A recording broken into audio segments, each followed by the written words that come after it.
A long, long time ago in a galaxy far away, there was once upon a time a game that competed with Magic the Gathering that for a while was like running neck and neck with Magic during, I would say, the mid to late 90s.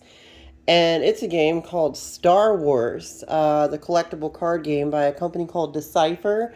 The Decipher made this game, I want to say from about 94, I believe, all the way through till I want to say 2001, and then later on I'll tell you the story about why it is this game isn't really a thing anymore. But let's go ahead and dive right in these cards and check out what's going on here. So basically, what this was is it was a collectible card game, just like Magic, later on Pokemon, and any of the other collectible card games that came out. Now, Decipher originally was one of the first, they did Lord of the Rings during the 90s. They also did the Star Trek collectible card game, but they're well known for this one. And basically, obviously, if I don't need, Star Wars doesn't really need an introduction. Everybody knows what it is. But the point I'm trying to make here is that this was absolutely hands down the best Star Wars game that was ever made. So it was card game, excuse me, card game. Maybe there's some tabletop stuff, and there is, I think, a role play that's actually really good if you ever can pick up the Star Wars official role playing game. But this here, this set, and I got some other things to show you guys. This is one of the different sets that came out. This is one of their last ones that came out, I think in about 2001, called Reflections 3. It was kind of like a reprint set, kind of like a master set that we might have today in Magic, but it included a lot of really, really good cards, a lot of foils and things like that. This is an opened one. I just kept the box for it from years ago, but if you have one of these sealed, it's probably worth like, I want to say like $10,000, maybe $15,000 if you just have one of those sealed. So let me show you some of the other stuff that came with the game, and I'll show you some other different, like here's another booster box. I always kept the booster boxes because I just liked them. They were Star Wars, and they kind of went into my Star Wars collection. But this was one of them called Death Star 2. And of course, it had just regular packs. I'll show you some of the packs that what they look like. If you've never seen these, where it's just like a regular, booster pack like any game. But a lot of them just contained nine cards. You would get one rare, I believe, if I remember correctly, two uncommons, and the rest, I believe, are commons. So let's go ahead and take a look here. Let's see. Oh, 5 commons, 3 uncommons, and 1 rare. Okay, so similar to like a Magic pack from back in the day. I mean, Magic packs now, you can get like 2 and 3 rares and all kinds of crazy stuff. But nonetheless, same idea. But these are the original booster packs. I've not opened these. I'm just going to keep them sealed just to have them as collector items. You could also get, just like a pre-release, you could get a pre-release. Well, there's a couple things here. This is like almost like a pre-release sealed deck kit that you could open up and play at an LGS. I mean, you could open these up and make a deck out of them, just like you would like a pre-release kit for Magic, and you could play with your friends. And they came in these type of boxes. Really, very well-made product. The company that made these, Decipher, they just did such a great job on it. They put a lot of effort into it. The game had lots of pride support and a huge community of people that were playing it during most of the mid-90s, all the way up until like the early 2000s, all the way up until about 2001. And here's another little box that you could get called Dagobah. Basically got Yoda on it.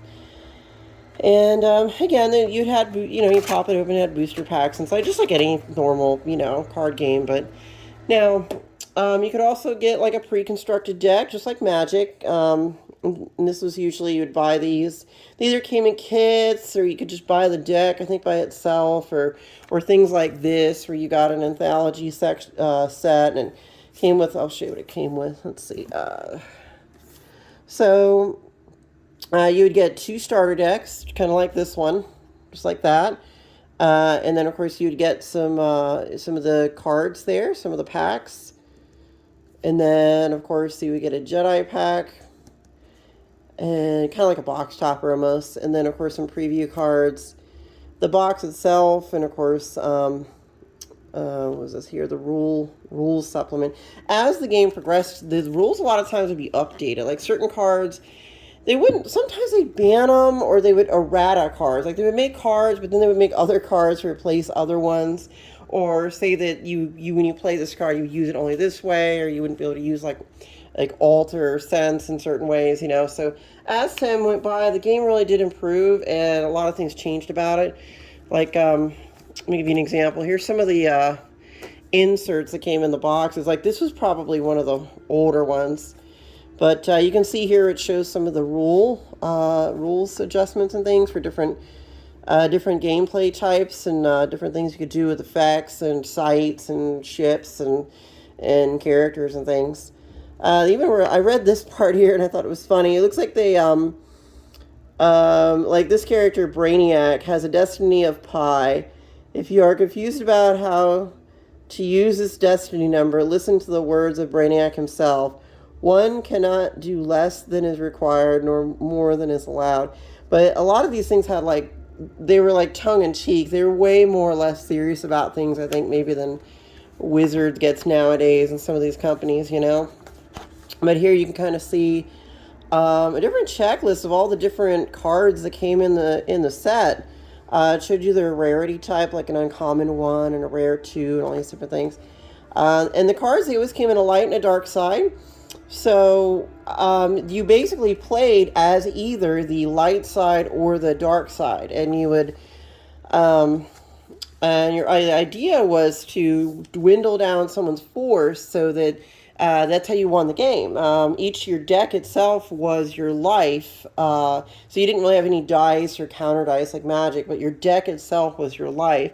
And to play the game, you were actually using the force, also the life of your deck. So it was kind of like integrating you into the idea that you were almost not quite like a Jedi, but it kind of gave you that whole Star Wars feel that you were like part of the movie and the lore and on the whole universe. So let's go ahead and jump into some of the decks I created over the years. These are really old. I've had them for forever, and we can go ahead and check them out. Why don't we, I'll tell you what, let's go ahead and we'll check out this light side deck first, okay?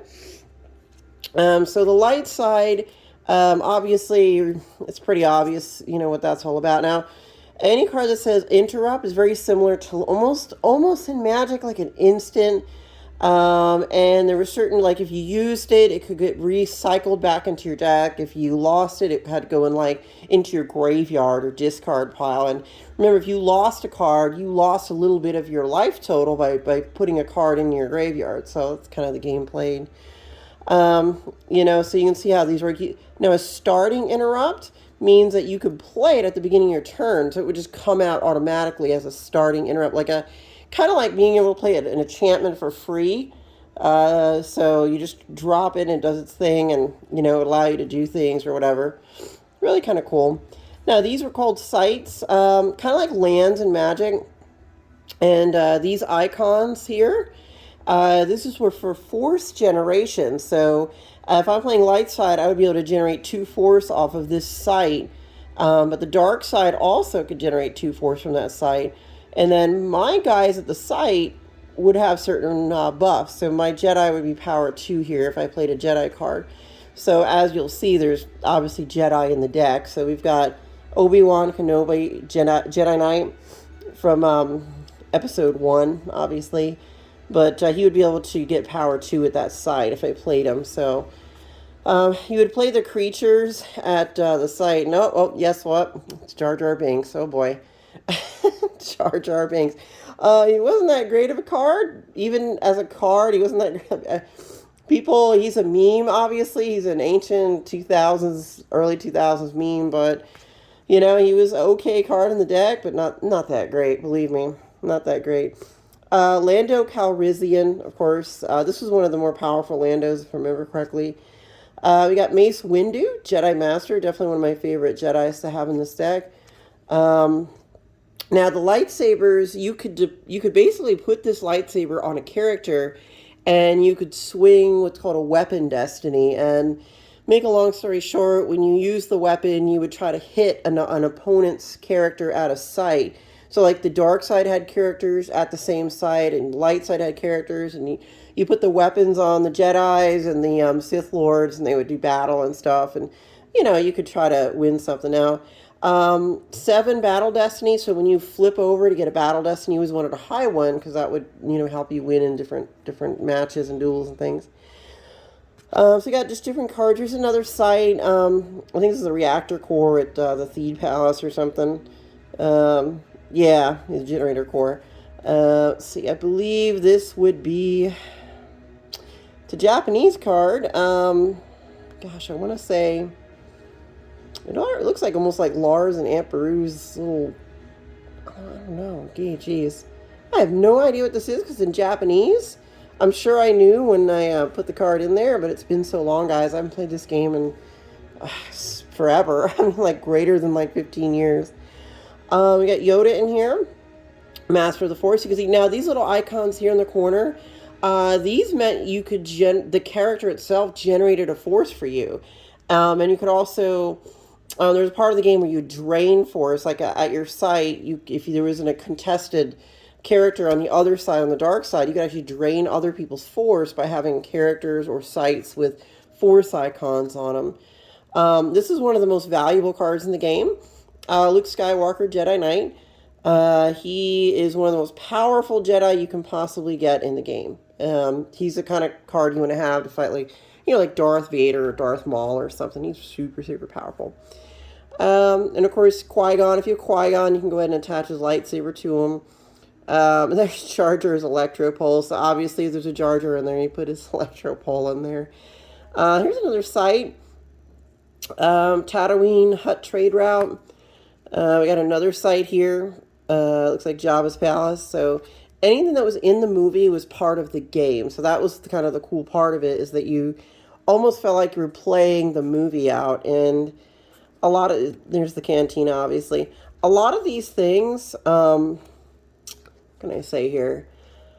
Oh, gosh, a lot of these things it would play out similar to the movie. Qui-Gon, of course, and also he has a force. He generates a force or force drains because he has an icon. A lot of times you could almost reenact events from the movie in the card game, or do crazy stuff that wasn't even in the movies, which is just kind of cool. Like you could easily deploy Qui-Gon to different places, or like Hoth or something. Put him on Hoth or something weird like that, or all these different things. Let's see, what is this? See, Mos Eisley. You got 2 force icons for B, 1 for the dark side. So now there's a variant of this card that would flip around the other way that would have 2 dark side icons and one blue one. So if you're playing another player that's playing this particular site, they can place it on top of yours and then negate your site. You still get a force from it if they do that, but you wouldn't get the 2 force. They would get the 2 force. So we got another Yoda in here. You can kind of see the kind of deck this is. It's upside down. I believe that's Luke's lightsaber. The intruder missiles in here are just to try to draw 7 weapon destinies when you're doing battles and things. And we got Leia in there. What do we got here? This is the... it goes like this. This is the Coruscant Jedi chamber, obviously. But here you would generate 3 force for yourself, but the dark side would have no force. So it's like you would get more card draw from the top of your deck to use to actually do things. And of course you got Yoda's huts there. You can use that for force generation. This type of card is an effect. You deploy it on the opponent's side of the table. All opponent's characters are of ability greater than 2 or deploy +2. So it puts a tax. It's almost like a magic card that taxes the opponent whenever you have to play a spell or something. It would add a +2. And opponents may not play a surprise or whatever. It gives you an idea of what the cards they can't really play. There's another Luke's lightsaber. Another site, Jabba's Palace. Wow. This is a very valuable... These things are rarer than hen's teeth. I mean, if I remember correctly, just getting a Luke Skywalker was just... I think it's almost like a masterpiece card. I think they're almost as rare as a masterpiece. And then, of course, you got Lando Calrissian And we've got a Jedi lightsaber. Okay. Just a generic Jedi lightsaber. Now, it's a light side deck. Let's go ahead and jump on to a dark side deck so you can check that out. So now we're going to look at dark side. We got IG-88 with his riot gun. If you've seen the recent Mandalorian show, you obviously have gotten a lot more experience getting to know about IG-88 as the character, which is really... If you haven't seen The Mandalorian, honestly, it's really old school, classic, amazing Star Wars. So I definitely suggest, if you haven't seen that, check it out. We got Force Lightning. This is one of the Emperor's guards, and he's got a name. So usually named guys are a little more powerful than just generic guys. Darth Vader with his lightsaber. So you don't have to go get his weapon. He already has it on him, so you can do stuff based on that. We got some dark side sights. This would be desert landing site at Tatooine. Erica, she was... there's a lot of backstory here. This is part of the extended universe, but she was a dancer in Jabba's palace, but I think she eventually becomes like an operative or something in the... what they called? The rising sun or setting sun or something like that. Some kind of thing. And then she eventually... I think she becomes Mara Jade. I almost want to think. She might become Mara Jade or something. So we have Darth Maul's double-bladed lightsaber. You play the card like that because the saber was wide, so you put it out like that. We got a Force Pike. These different things here.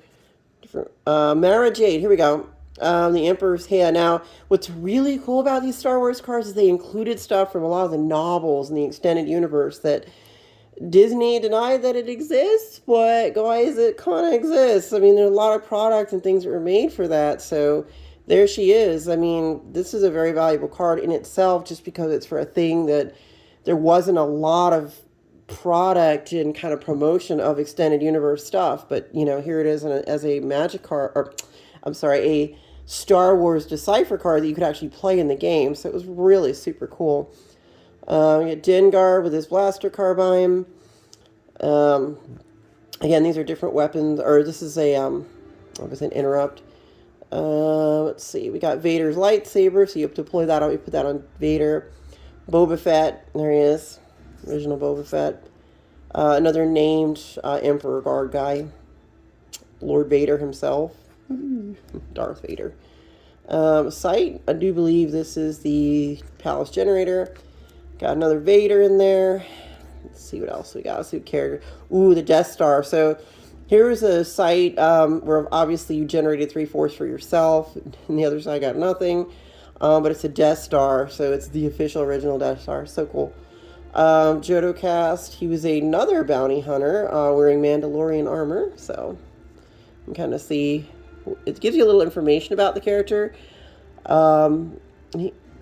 He doesn't mind being mistaken for Boba Fett. Occasionally works for Black Sun. That's who they were called. Black Sun. That's what I was trying to think of. That's them. Black Sun is the people, like the syndicate type deal. Okay, so we have, this is the Death Star 2 throne room. You know, but if you can see what it does, it allows you to go get this card, Emperor's Power in hand, from reserve deck and then reshuffle. So it's kind of like tutoring for stuff. So the site itself allows you to go tutor for things. Stormtrooper Garrison is like the only good Stormtrooper card. It's almost a meme in this game that Stormtrooper cards were the absolute terrible. They were completely worthless and awful, but this one was okay, I guess. It was actually at a power of 8 and, you know, so it was ability 1, yeah, okay, really couldn't do a whole lot, but the power 8 was a good number to have when you were playing this. This is one of the most valuable Emperor cards in the game, this foil Emperor Palpatine, so he's pretty cool. You can see the difference between a generic card, like just a generic Royal Guard versus like a named guy, you know, it's a little bit different. And then this one I had a chance at a convention. Now, in Magic, we normally would get cards by the original Magic artist signed, but obviously these are not art. This isn't art, just pictures from the movie. So I got the actual actor, Ian McDermott. I got him to sign this at a convention. I think it was like a Comic-Con or a MegaCon or something like that. So kind of got it to sign. So the card not only is valuable as it is, but it's got a signature on there. And this guy is super old. I don't even know if the Emperor's still alive. Is he? I think he might still be. I think he might still be alive, but he is super old, this guy. So here we got, let's see, dig of a cave. So you look at that. There's no force icons for the light side, only dark side, because it's the dig of a cave. Remember in the scene where Luke, he goes in there and he kind of has this weird sort of psychic moment where he's fighting Darth Vader. So pretty well. Let's see. You got Force Pike. Oh, here's another signature card. That'll be Ray Park's signature on this Darth Maul Young Apprentice. Again, Darth's in here because his ability is so high and his power is really high. Now, usually characters with high ability and power had very low destiny numbers on these numbers in the corner. When you had to roll, it's almost like rolling, but you would flip a card up and your destiny number would determine some different outcomes of the battle. So it's kind of cool. Lightsabers. Let's see. Oh, sorry. Let's see. Okay, here's another site. This one would be Executor Meditation Chamber. So again, 2 force icons for the dark side and none for the light side. Let's see. Guri. I think she might have been an android if I remember correctly. Yeah, human replica droid programmed to function as Shizor's personal bodyguard and assassin. Black Sun agent. Yep. Goes from that time. Because Black Sun was actually a Star Wars canon thing back in the day. Darth Vader, Dark Lord of the Sith. This one came out in the Cloud City expansion, so I think I saw it. You might have seen a pack of that earlier. Boba Fett Bounty Hunter, another Guri, and now you can see P-60, or like a little battle droid from, I think, episode 1 or something. And another site. This was Lars Moisture Farm, but wrecked by the Empire. So you can kind of see what these type of cards can do. These are 2 of my decks. Let's show you some spaceships. Now, not only could you have this kind of stuff with characters and stuff, but you also get spaceships and stuff. I mean, like a good example is this deck here. It's gonna have all different spaceships and whatnot, but inside these hyper route navigation charts show you how far away each system is from the center of the galaxy. So center of the galaxy was always Coruscant, and then you could just kind of fly your ships out to these different areas and things by doing different things on your cards. So I'll give you an example of some cool stuff. Here we got, these are named Star Destroyers. So, and then these are like battle deployments, if you can read the card. At each system where any player does not have both a starfighter and a capital starship present, that player's starships there are power -2 at sites related to systems you occupy. During each battle, opponent may draw no more than 1 battle destiny. Once during each of your deploy phases, you may deploy 1 combat vehicle from your reserve deck and reshuffle. So these things, you would put them out. They're almost like enchantments and magic that would alter some of the gameplay environment. And so usually you want to get ones that benefit you in some way. It was a very strategic game, and there was a lot of different ways to play it. And you can see these things are pilots. You put them on like different ships and things. And you make them do things. And of course, these added to different, things that would occur in the game. Again, another named Star Destroyer. I bet you guys, if you like Star Wars, I bet you, unless you're an ultimate super fan, you probably didn't know that the Star Destroyers in the movies all had different names. Did you know that? They actually for real had names. Go figure, huh? And there we got the Death Star throne room again. Oh, I got that upside down. So yeah, Death Star throne room. And then, of course, now you'd have planets. Like, the starships, you would put them around planets because obviously you can't put it up, like this Star Destroyer at like Lars Moisture Farm. So you would go ahead and have a planet site where you could park the starship. And then you have all these different things you could do with them. Like this is a starship weapon, so you could mount the turbo laser battery onto obviously a Star Destroyer. So we'd have the Devastator there. Ooh, this is one of the best cards for starships, was the Executor. But it is expensive to get out. It's like, I think it was a 15 deploy cost. But it was very powerful. So it was power 12, armor 12. And it was it was just a huge giant beat stick that just, if you got it out, it was pretty difficult for other people to get rid of it, and it pretty much any system that it sat on, it just kind of sat there and hard to get rid of it, you know. Here's another one, the Chimera. If I remember correctly, I think it might have been the Chimera that was piloted by what was his name? Grand Admiral Thrawn. I could be wrong though. I want to say it might have been the Chimera, but it's been a while. I haven't read those books since I was a teenager. We got captains. Again, these are guys that pilot the starships and go on them and stuff. And you got the Conquest. There he is, Grand Admiral Thrawn. This guy was from the Timothy Zahn novels. Like there's a bunch of Star Wars novels that came out in the early to mid 90s that this character was featured heavily. And I do believe they are going to put him in something here real soon. So keep an eye out for this guy. He should pop up in some of the stuff on the Star Wars universe here pretty soon. The Dominator, again, another named starship, Star Destroyer. Of course, you need captains. You can put them on there. Different captains for the starships. Sights, and another Thrawn. Another one called Thunderflare, the Tyrant, the Judicator. These are all, again, named Star Destroyers. Another battle deployment to do stuff with. Turbo Laser, another Thrawn. Obviously, the whole idea was to deploy Thrawn onto one of your ships, and he adds 3 power to any starship he pilots when piloting a Star Destroyer in battle, adds 1 battle destiny, while no other Admiral and no Star Cruiser on table. Your Admiral's order is just placed in the used pile. Okay. Okay, and now we got the Super Laser, Prepared Defenses. These are just different cards that go into the game. So, and of course we got a Death Star, Coruscant. Again, it's a 0 system. So, if you control it, for each of your starships here, your total power is +1 in battles at Coruscant site. So, you can see kind of these are, again, more planets, and I believe this is Blockade flagship bridge. So this is, again, from episode 1. So you can kind of see how that looks. So guys, this is really a cool thing. I do have one more, I guess, starship deck for the light side. I don't think I finished this one. I believe I'm short a few cards on it, but definitely I'll show you that one as well. We got Rick Oley. And let's see. Oh, you know what? Looks like he's the only one that's different there. And then you can kind of see what's going on here. We've got Biggs, Dark Lighters in there, Corellian Corvettes, Lando and the Millennium Falcon, Wedge Antilles, Karan Horn.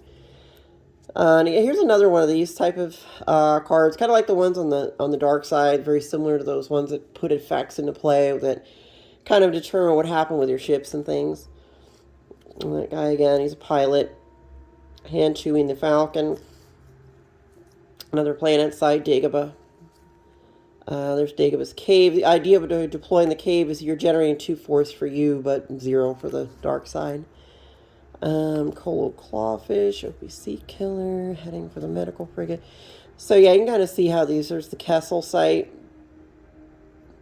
And let's see. And your capital starships deploy -2. You can kind of see why these are in here. Take a look what's going on.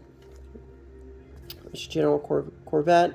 The Independence, again, these are named Rebel fleet ships. As the movies progress, they amassed a larger army to fight the Empire, and of course destroy like the Death Star 2 and all that stuff. So you can kind of remember how that went. Again, another named ship, the Radiant 7, Red Leader, Gold Leader, Luke Skywalker. You use him as a pilot to pilot one of the ships. Different Rebel sites, Yavin 4, Han Solo, R2-D2 and Red 5, General Calrissian, Random Droid, Liberty. If I remember correctly, I might have a home one in here. I'm not sure. Dash Rendar. Again, he came from the extended universe, and also, if you remember, there was a video game called Shadows of the Empire. That game, there's a lot of references in that game to these different characters like Dash Rendar and whatnot. Redemption. Egregious pilot error. Nebulan, let's see. Okay. You can kind of see what's Rick Oley. Again, these are all named guys from the movie. Home One is their cap version of the Executor. So it's their capital super ship. Again, this is not quite as strong as the Executor, sort of Power 9 and Power 8, but still a very powerful ship if you can get it out. So it was really good. Again, it's a rendezvous point. It's way out there in the sectors 13. But it's very difficult if you deploy ships here. It's very difficult for the dark side because when you deploy these, if I remember correctly, I want to say they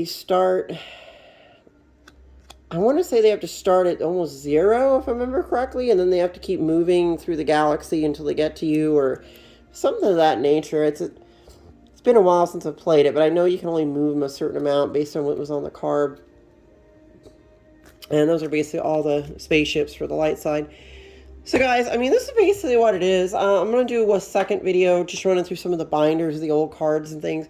Because, you know, if you're a fan of Star Wars, it's really cool. It's got all the original characters from the movies. And now the story behind this game is that the reason why we don't play it today is because in 2001, the company that made this, Decipher Games, these guys, they lost the license to actually make the Star Wars games. So by losing the license, they weren't able to actually continue producing the game, which is silly because they wanted to buy the license. They were willing to pay for it, but Lucas just said, no, we don't want to give it to you.